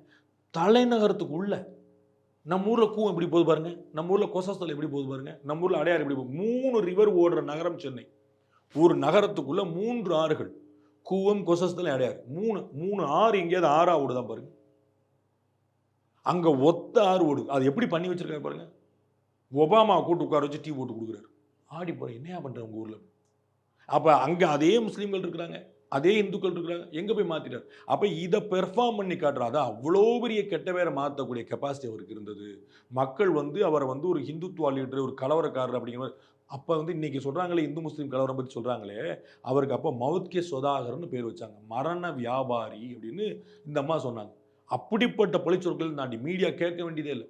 எனக்கு தெரிஞ்சு இந்தியாவிலேயே மீடியாவால் கழுவி ஊற்றப்பட்ட 2 தலைவர்கள் ஜெயலலிதாவும் நரேந்திர மோடி. கழுவி ஊற்றின கொஞ்சம் என்ன முடியுமோ அவளை செய்யப்பட்டு இறங்கி அடிச்சு எதையுமே கண்டுக்காமல் அவர் மாட்டு ஒரு வேலையை பார்த்தார். அப்போ இவ்வளோ பெரிய டாஸ்க் மேனேஜராக இருக்கிறாரு. அப்போ யார் பார்ப்பான்னா ஆப்வியஸாக இவர் தான். சீனியர் கினியர்லாம் கிடையாது, இவர் தான் கொடுக்கணும். ஆர்எஸ்எஸ் வந்து ரொம்ப யோசனைக்கு பிறகு செஞ்ச விஷயம். அவருடைய இந்த செயல்பாட்டில் வளர்ச்சியில் அமித்ஷாவின் பங்கு எவ்வளவு சார்? ஏன்னா குஜராத்லேயும் சரி, டெல்லிக்கு வந்த பிறகும் சரி, அமித்ஷாவுக்கு ஒரு பெரிய பொறுப்புகள். பாஜக தேசிய தலைவர். தாஜ்மஹாலை கட்டியது யார்? ஷாஜகான் தான் சொல்லுவோம். ஏன் சொல்லுவீங்க? ஏன்னா அவர் தான் மன்னர். பின்னாடி வந்து ஒரு கொத்தனார் இருந்திருப்பாரு, ஒரு இன்ஜினியர் இருந்திருப்பாரு, ஒரு ஸ்ட்ரக்சரல் இன்ஜினியர் இருந்திருப்பாரு, ஒரு ஆர்கிடெக்ட் இருந்திருப்பாரு, ஒரு டிசைனர் இருந்திருப்பாரு. 100 ஆயிரக்கணக்கான பேர் வேலை பார்த்துருப்பாங்க, 100 பேர் செத்துருப்பாங்க. அப்புறம் ஏன் சொல்கிறோம்? ஏன்னா யார் எஸ் நோ சொல்கிறாங்களோ அவங்க தான் பாஸ். அவங்களுக்கு கூட நிறைய இருப்பாங்க. நீங்கள் அமித்ஷாவுடைய பங்களிப்பு வச்சுருக்கீங்க, சூப்பர். நான் வந்து அதை பற்றி ஒரு 1/2 மணி நேரம் பேசுகிறேன். அப்போ யோகி ஆதித்யநாத்தோட பங்கு, அப்போ அஜித் இல்லை சார். ஏன்னா குஜராத்தில் நரேந்திர மோடி பிரதமருக்கு இங்கே வந்த பிறகு குஜராத் முதல்வராக இருக்கலாம் அமித்ஷா, ஆனால் அவர் இங்கேயும் திருப்பி அதுதான் சொல்லுறேன். இதனால் இவன் முடிக்கும் என்றாய்ந்து அதனை அவன் கண் விடல். அதுதான் ரொம்ப முக்கியம். நான் தான் உங்களுக்கு சொன்னேன் பார்த்தீங்களா, நிர்மலா சீதாராமன் அவர்கள் மேலே அவ்வளோ விமர்சனம் வந்து எங்கே வச்சுருந்தாங்க. ஜெய்சங்கர் யாருன்னே தெரியாது கொண்டு எப்படின்னு பாட்டி அறிவிச்சாங்க. முதல் நாள் கட்சியில் சேர்றார், மறுநாள் மந்திரி. அவர் யாருன்னே யாருக்கும் தெரியல. எக்ஸ்டர்னல் மினிஸ்டர் ஜெய்சங்கர் யாருப்பா அது அப்படின்னா, ஆமாம் டிவியில் எங்கேயோ பேசிட்டு இருந்தார், யூஎன்லாம் பேசுவார். நீ அரசியல்வாதி எப்படிப்பா? அவர் பக்கா ஆஃபீஸில் வந்து நிற்கிறார். இன்னைக்கு வரைக்கும் ஆஃபீஸில். இன்றைக்கி எங்கேயா பிரச்சாரம் பண்ணி பார்த்துருக்கீங்களா? அங்கே வா, உனக்கு என்ன வேலையை அதை நீ பிரமாதமாக செய்யும். பியூட்டிஃபுல்லாக செய்கிறாரா இல்லையா? அவ்வளோதான் பாயிண்ட். அப்போ அமித்ஷா உள்பட நிறைய பேர் இருக்கிறாங்க. அவருக்கு நமக்கு தெரிஞ்சது அமித்ஷா. அவரை நீங்கள் லட்சுமணன் சொல்லுங்கள், வலது கைன்னு சொல்லுங்கள், எக்ஸ்டர்னல் ஃபிங்கர் எல்லாமே சொல்லுங்கள். அமித்ஷா மட்டுமே இல்லைன்னு அதில். அது வந்து இந்த கிரெடிட் வந்து பிஜேபிக்கும் ஆர்எஸ்க்கும் எப்பயுமே கொடுப்பேன். ஒரு நபரை நம்பி இல்லை. நரேந்திர மோடியை நம்பி இல்லைங்க. நான் சொல்கிறேன் உங்கள்கிட்ட, நரேந்திர மோடி நம்பி இல்லை. இன்னைக்கு நீங்கள் எத்தனை பேர் பேச ஆரம்பிச்சிங்க நரேந்திர மோடிக்கு அடுத்து யாருன்னு? இது எப்படி தாங்கும்? அப்போ இங்கே அமித்ஷா இருக்கிறாரு, இங்கே யோகி ஆதித்யநாத் இருக்கிறாரு, நிதின் கட்கர் இருக்கிறாரு. நம்ம சொல்லுவோம் கீழே வந்து தேஜஸ்வி சூர்யா வரைக்கும் நிற்கும். 35 வயசு பையன், 29-30 வயசு பையன். எவ்வளோ பேர் அப்படி லீடர்ஸை வந்து மென்டாரிங் பண்ணி ரெடி பண்ணுறதுல ஆர்எஸ்எஸ் பிஜேபி ஆளே கிடையாது. அவங்க எல்லாருமே ரெடி பண்ணுறாங்க. நரேந்திர மோடி மட்டுமா அவங்க ப்ராடக்ட்? அமித்ஷா அவங்க ப்ராடக்ட் கிடையாதா? அவர் என்ன ப்ராடக்ட்டு? நிதின் கட்கரி நாக்பூர்கார், ஆர்எஸ்எஸ் உடைய தலைமை ஏற்றுக்கார். அங்கே மேயராக இருந்து, எம்எல்ஏவாக இருந்து, எம்பியாக இருந்து, அமைச்சராக இருந்து எல்லாமே அங்கே கற்றுக்கிட்டார். எவ்ரிபடி நம்ம ஊரில் இளங்கணேசன் இந்த தலைமுறை வாழ்க்கை வாழ்ந்துட்டு இருந்தார். எமர்ஜென்சியில் தலைமுறை தேடி தேடி அரெஸ்ட் பண்ணிட்டு காத்துக்கிட்டு இருந்தாங்க. அப்படி தலைமுறை எவ்வளோ பேர், ஒருத்தர் 2 பேர் கிடையாது. கோயம்புத்தூர் பாம்பிளாஸ்ல சிபி ராதாகிருஷ்ணன். அப்படி நரேந்திர மோடி வந்து அவர் ஒரு தனி நபர் இல்லை. அவர் முழுக்க நான் ஏற்கனவே சொன்ன, 1 இறைவனால் அனுப்பப்பட்ட படைப்பு, 2 தன்னைத்தானே செதுக்கிய ஒரு மனிதன். அவருடைய ஆட்சியில் நிறைய விஷயங்கள், நல்ல விஷயங்கள் சொன்னீங்க சார். ஆனால் நிறைய ஃபெயிலியர் ப்ராஜெக்ட்ஸு அல்லது இதெல்லாம் வந்து கடும் விமர்சனங்களை சந்திச்சதுன்னு நிறையா இருக்கு. ஃபெயிலியர்னு சொல்ல முடியாது, தள்ளி வைக்கப்பட்டது. நீ சொல்ல மேக் இன் இந்தியா மாதிரி, இந்த மாதிரி தூய்மை இந்தியா மாதிரி, இது கண் முன்னாடி என்ன இருந்துச்சு அப்படிங்கிற மாதிரி விமர்சனங்களை வைக்கிறாங்கல்ல சார். இது கண்ணு தெரியாதவங்க செஞ்சுருப்பாங்க, நீங்கள் மன்னிச்சு விட்டுலாம், தப்பு கிடையாது. மேக் இன் இந்தியாவும் ஸ்வச் பாரத்தும் எவ்வளோ பெரிய ஹிட்டுங்கிற நீங்கள் பார்த்துங்க. நேற்று தமிழக அரசு ஒரு செய்திக்குறிப்பு வெளியிட்டிருக்கு, தமிழக அரசின் சாதனைகள் அப்படின்ட்டு. அதில் தூய்மை இந்தியா திட்டத்தை இந்தியாவில் சிறப்பாக செயல்படுத்திய மாநிலத்தில் நாங்கள் ஒருத்தவங்க சொல்லியிருக்கோம். அது என்ன திட்டம் நீங்கள் பார்த்துங்க. அது திட்டம் மொக்க திட்டத்தை எப்படி சிறப்பாக செயல்படுத்தி நீங்கள் போய் கேட்டுங்க, சரிங்களா? அது வந்து அற்புதமான பேருக்கு இதெல்லாம் வைக்கிறாங்களே தவிர, அதுக்கு தான் நான் உங்களுக்கு உதாரணம் சொல்றேன். தமிழக அரசு எதிராக இருக்குதா? அதை மறுக்க மாட்டீங்களா? தமிழக அரசு திமுக வந்து பாஜக எதிராக இருக்கு, அதுல ஒன்றும் குழப்பம் இல்லை. டிமானிட்டைசேஷன், இந்த மாதிரி ஜிஎஸ்டி, இதெல்லாம் கடும் விமர்சனம். இந்த 2 வந்து பெஸ்ட்ல 1, ரைட்டுங்களா? தூய்மை இந்தியா திட்டமோ மேக் இன் இந்தியாவில் தான் நான் உங்களுக்கு சொன்னேன். உலகத்தில் போய் இருக்கக்கூடிய 6 செல்போனில் 1 செல்போன் ஆப்பிளோடையது வந்து இங்கேருந்து கிடையாது. இது எப்படி சார் இந்த 5 வருஷத்துக்குள்ள? இது 50 வருஷம் முயற்சி கிடையாது. இப்போ ஆப்பிள் வரவே மாட்டேன்னாங்க. ஆப்பிள் இங்கே ஒன்றும் கிடையாது, ஷோரூம் மட்டும் தான் வச்சிருந்தான். இப்போ மேனுஃபேக்சரிங் நடக்கு. டாட்டா பண்ணிக்கிட்டு இருக்கு. டாட்டாவோட போட்டிக்கு 10 பேர் கிளம்பிட்டான். இப்போ நான் பண்ணுறேன் அப்படி போய் நிப்படுது. எவ்வளோ அருமையான சாத்தியம் பாருங்க. ஸோ இதை ஓரமாக விட்டுருங்க. அவங்களுக்கு சேலஞ்சஸ் நிறைய இருந்துச்சு. Demonetisation, GST, right? ஜிஎஸ்டி வந்து இன்னைக்கு ரொம்ப அற்புதமாக செயல்பட்டுருக்குங்கிற உதாரணம். மாதம் கூடுதலாகும் வசூல். ரெக்கார்டு பிரேக் 2.5 லட்சம் கோடியை தொடப்போது பார்த்துட்டே இருக்கு. இந்த கடந்த மாத வசூல் 2 லட்சம் கோடின்னு வரப்போது. அன்னைக்கு நீங்கள் பேட்டி கேட்க போறீங்க, சார் நீங்கள் 2 லட்சம் சொன்னீங்க, 2 லட்சம் வந்துருச்சுன்னு. இது எப்படி வருது? இப்போ யாராவது துப்பாக்கியில் சுடுறாங்களா, கழுத்தில் கட்டி வைக்கிறாங்களா, நீ இந்த மாதம் கட்டணும் உன்னை சுற்றுவேன்றாங்களா? எப்படி நடக்குது? அவங்க எல்லாருமே புரிஞ்சுக்கிறாங்க, நம்ம வரியை கட்டுறது நல்லது, நம்ம வரியை வாங்கி தானே கட்டுறோம். எந்த வியாபாரியும் வரி கட்டுவதில்லை, மக்கள் தான் வரி கட்டுகிறார்கள். வியாபாரிகளோட வேலை வாங்கி கட்ட வேண்டியது. அதை அவங்க தெரிஞ்சுக்கிட்டாங்க, கட்டிட்டாங்க, முடிஞ்சுங்களா? அது ஒழுங்காக நடந்துருச்சு. டிமானிட்டேஷனுடைய விளைவு என்ன 97% வந்துருச்சு, 100% வந்துருச்சு. இந்தியாவில் பயங்கரவாதம் குறைந்ததற்கு டிமானிட்டேஷன் முக்கியமான ரோல் பிளே பண்ணிச்சு. சுப்ரீம் கோர்ட்டில் அவங்க அஃபிடவிட்டில் சொல்லியிருக்கிறாங்க, கள்ள நோட்டு, கருப்பு பணம், பயங்கரவாத ஒழிப்பு, இதெல்லாம் நோக்கம்ன்றாங்க.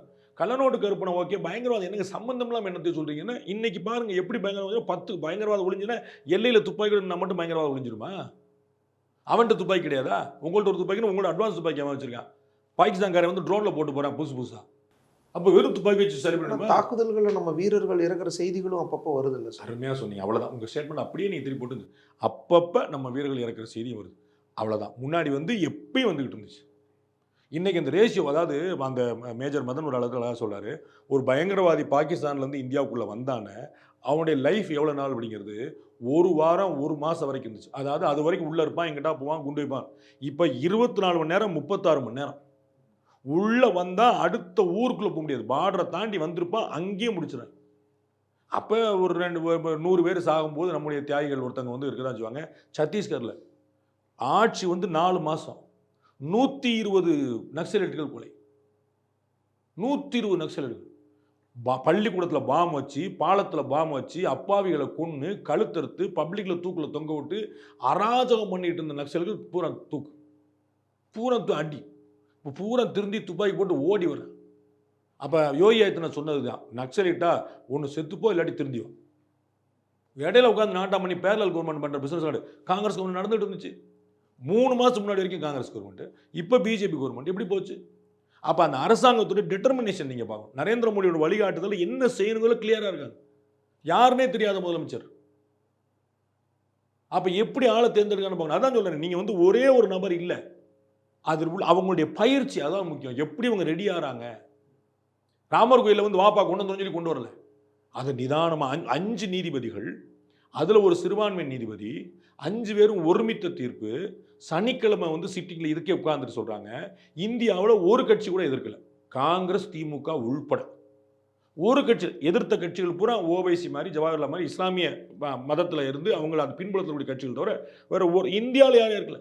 கம்யூனிஸ்ட் கட்சி, காங்கிரஸ் கட்சி, திமுக எல்லாரும் தீர்ப்பு வரட்டாங்க.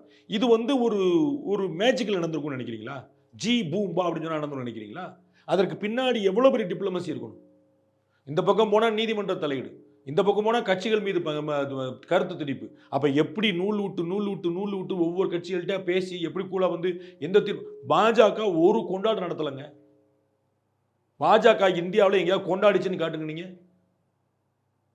அண்ணாமலை கொண்டாடினாரு, இலகணேசன் கொண்டாடினாரு, நரேந்திர மோடி கொண்டாடினாரு, பட்டாசு சத்தம் காட்டக்கூடாதுட்டாங்க. இது நீதிமன்ற தீர்ப்பு. நீதிமன்ற தீர்ப்பு வந்தால் 2 பார்ட்டி ஒரு பார்ட்டி ஜெயிச்சு போயிட்டு இருக்கு. ஆகா ஓகா, அதெல்லாம் நீ ராமர் கோயில் கட்டம்போது கொண்டாடு, ராமர் கோயில் கொண்டபோது கோவம்னு கொண்டாடு. அந்த ராமர் கோயிலுக்கு எதிராக 3 தலைமுறையாக கேஸ் போட்டவர் திரு அன்சாரி குடும்பம். 3 தலைமுறையாக அவங்க தாத்தா கேஸ் போட்டவர், first litigation, second litigation, third இவர் அன்சாரிக்கு பண்ணிட்டு இருக்காரு. இப்போ அவர் வந்து ராமர் கோயிலுடைய பிராண பிரதிஷ்டையில் கலந்துக்கிட்டாருங்க. 3 தலைமுறையா அவங்க தான் பெட்டிஷனர். அவங்க தான் அந்த ராமர் கோயிலுக்கு எதிராக, பாபர் மசூதி இடிப்புக்கு எதிராக, ராமர் கோயில் கட்டுறதுக்கு எதிராக இன்னும் 3 தலைமுறையாக கேஸ் போட்டவங்க. 3 ஜெனரேஷன். அவங்க தாத்தா அப்பா அவர் வந்து பிராண பிரதிஷ்டையில் உட்கார்ந்து. என்ன டிப்ளமசிங்க? இணக்கம்ங்கிறது எப்படி கொண்டு வரணும் செஞ்சிருக்காங்க. சும்மா வந்து படத்துக்கு பேசி வச்சுட்டு நான் வந்து ரம்ஜான் நோம்பில் போயிட்டு நான் போய் கஞ்சி குடிச்சு வந்துடுறேன், அவங்க பாவம் பட்டினி கிடப்பாங்க, நோம்பு கிடப்பா, நான் போய் கஞ்சி குடிச்சு வந்துடுவேன். அந்த டிப்ளமசி கிடையாது. அப்போ எவ்வளவு ஒவ்வொரு விஷயங்கள் பிளான் பண்ணியிருக்காரு சார். நிறைய பண்ணாங்க. ஆனால் கடைசியாக தேர்தலுக்கு கொஞ்சம் முன்னாடி தேர்தல் பத்திரம் தொடர்பான தீர்ப்பு வந்துச்சு.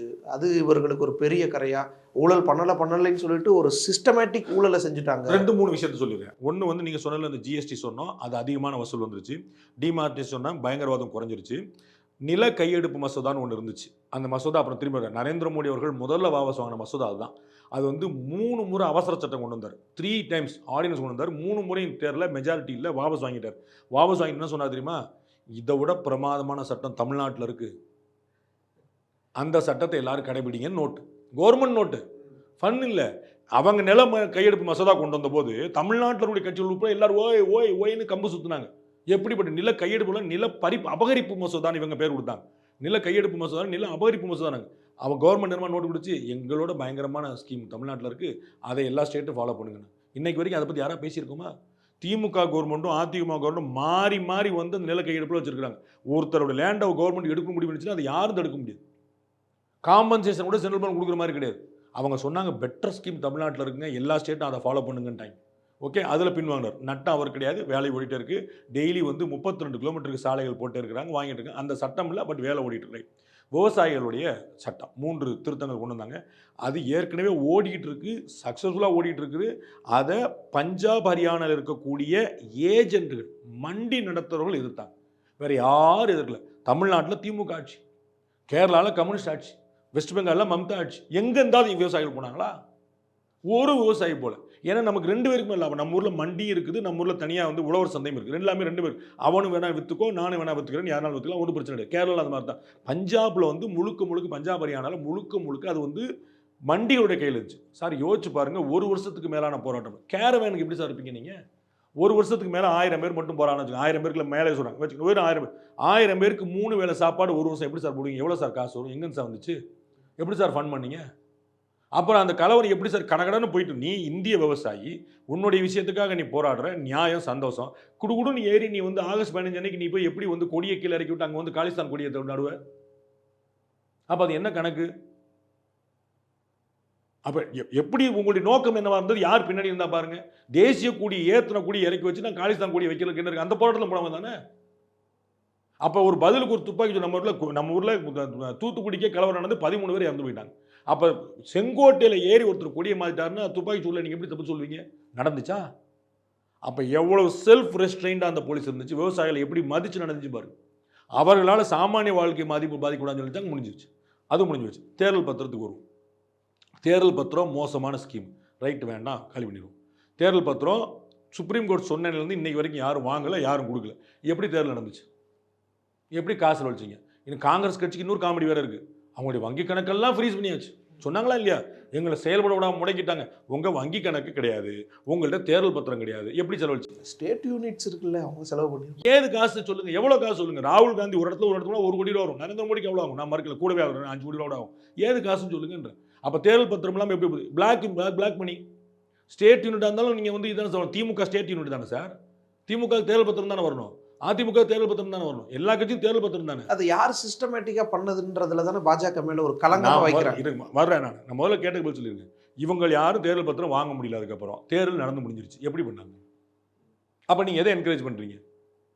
2, இப்போ வாங்கினவர் யாரும் தெரியும், கொடுத்தவர் யாரும் தெரியும். இப்போ உங்களுக்கு ஏதாவது தெரியுமா? தேர்தல் பத்திரத்தில் யார் யார் வாங்கினா எல்லாருக்கும், எந்த கட்சிக்கு எவ்வளவு கண்டுபிடிச்சுமா?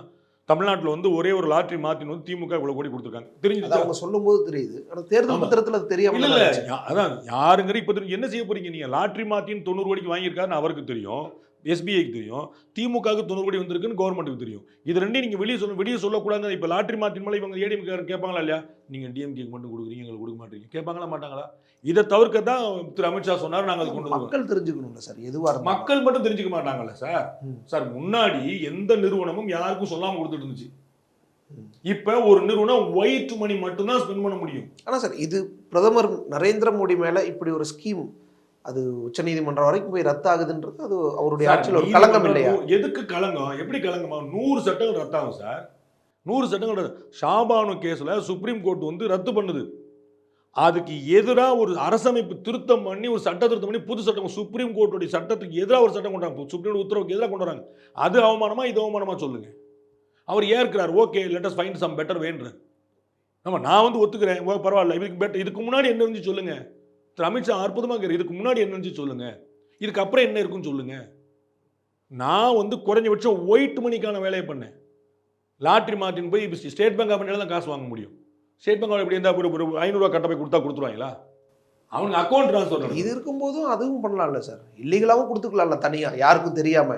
யாரோ ஒருத்தர் எப்பயுமே நடக்குங்க. லீகலுக்கான ஆப்ஷன் இப்போ தானே வருதுன்னு நான் லாட்ரி மார்ட்டினோ மற்ற நிறுவனம் அதானியோ அம்பானியோ கள்ளப்பணம் தான் கொடுத்துருப்பாங்கிற நிலை. அப்படி கொடுக்கணும்னா அது இப்பவும் கொடுக்கலாமேன்ற அதை தான் சார் சொன்னேன். சார் குறைக்கத்தானே சார் முடியும், நான் ஒன்றா குறைக்க தானே சார் முடியும். அப்போ நான் தான் சொன்னேன், அம்பானி அதானிக்கு வந்து ஒரு வேலையாக வேண்டியிருக்கு சார். அவங்க 1000 கோடி ரூபா ஒழிச்சு கொடுக்குறது தானே சார் விரும்புவாங்க. நல்லா போச்சு, எனக்கு அக்கௌண்ட்டில் வராது அப்படின்னு, எனக்கு ஜிஎஸ்டி வராது, எனக்கு ஐடி வராது. இப்போ 500 கோடி ரூபா இந்த நிறுவனம் இந்த போய் வாங்கி கொடுக்குது. 500 கோடி ரூபா ஸ்டேட் பேங்க் ஆஃப் இந்தியாவில் போய் இவங்க வந்து காசு கொடுத்து வாங்குறாங்க. அது ஐடிக்கு போகும்ல.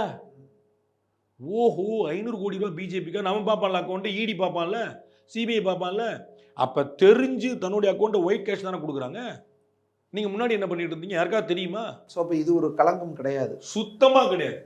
உச்ச நீதிமன்றம் வேறு அவங்க ஏதோ காரணத்துக்காக அதை வந்து தள்ளுபடி பண்ணிட்டாங்க. அவங்கள்ட்ட ஏதாவது சொல்யூஷன் இருக்குதா? அதான் சொல்யூஷன் இருக்குதா? அதானிக்காக அம்பானிக்காக இவர் கவர்மெண்ட் நடத்திட்டாரு அப்படிங்கிற மாதிரியான ஒரு விமர்சனம் சார். அதானிக்காக அம்பானிக்காக கவர்மெண்ட் நடத்தணும்னு நான் சொல்லுவேன். என்னுடைய மாதிரி நீங்க யாருக்கா நடத்துனீங்க? அதானி வந்து இந்த 10 வருஷத்துல வளர்ந்தார், நான் ஏற்கிறேன். அம்பானி எந்த 10 வருஷத்துல வளர்ந்தார் சொல்லுங்க? அப்ப அம்பானிக்கு நீங்க கொடுத்தீங்க, அதானிக்கு. அம்பானி அதானி வளர்ந்தா தானே பொருளாதாரம் வளரும். இன்னைக்கு 150 சாலைகள் நம்ம போடுறாங்க, போராடம் போறாங்க, கவர்மெண்டால் போட முடியாம தானே உட்காந்து போடுறாங்க. டோல் உங்கள்கிட்ட எதுக்கு வசூலிக்கிறாங்க? டோல் யார் வசூலிக்கா? கவர்மெண்டா வசூலிக்குது. பிரைவேட் பிளேஸ் தானே பண்றாங்க. அப்போ பிரைவேட் பிளேஸ் வர்றதுனால நீங்க நல்ல ரோடு இருக்கு. 12 மணி நேரம் 14 மணி நேரம் போயிட்டு இருந்த நார்களுக்கு வந்து இன்னைக்கு 7 மணி நேரத்தில் 8 மணி நேரத்தில் போக முடியுது. எப்படி சாத்தியமாகுது? பிரமாதமான ரோடு. அப்போ எப்படி போட முடியும்? கவர்மெண்டால் போட முடியாது. அப்போ கவர்மெண்டால் போட முடியாது, வளர்ச்சியும் வேண்டாம், ஒன்றும் வேண்டாம். அப்போ பிரைவேட் பிளேஸ் உள்ள கொண்டு வராங்க. ஏர்போர்ட்டுகள் கட்டணும். 70 ஏர்போர்ட் இந்த இடத்துல வந்து 140 ஏர்போர்ட் போகுது, அப்படியே டபுளாக போகுது. எப்படி சாத்தியமாகும்? யார் கட்டுவாத? ஓவராலாக இப்போ பிரதமர் நரேந்திர மோடியினுடைய செயல்பாடு, அவர் பிரதமராக இருந்தது sir, the best ever prime minister India ever seen. அவர் வந்து ஒரு 360 டிகிரி, இந்த மாதிரி அந்த மாதிரி இல்லாமல் மொத்தமாக இப்படிப்பட்ட ஒரு 360 டிகிரிக்குமான ஒரு ஆச்சரியமான ஒரு தலைவரை இந்தியா இதுவரை சந்தித்ததில்லை. சன்லேண்ட்ல சமைச்சா சக்தி தானா வரும். மாணவர்களின் தனித்திறமைகளை மேம்படுத்த SNS Institutions. This summer, meet the magical mermaid at VGP Marine Kingdom from April 12 till May 31st.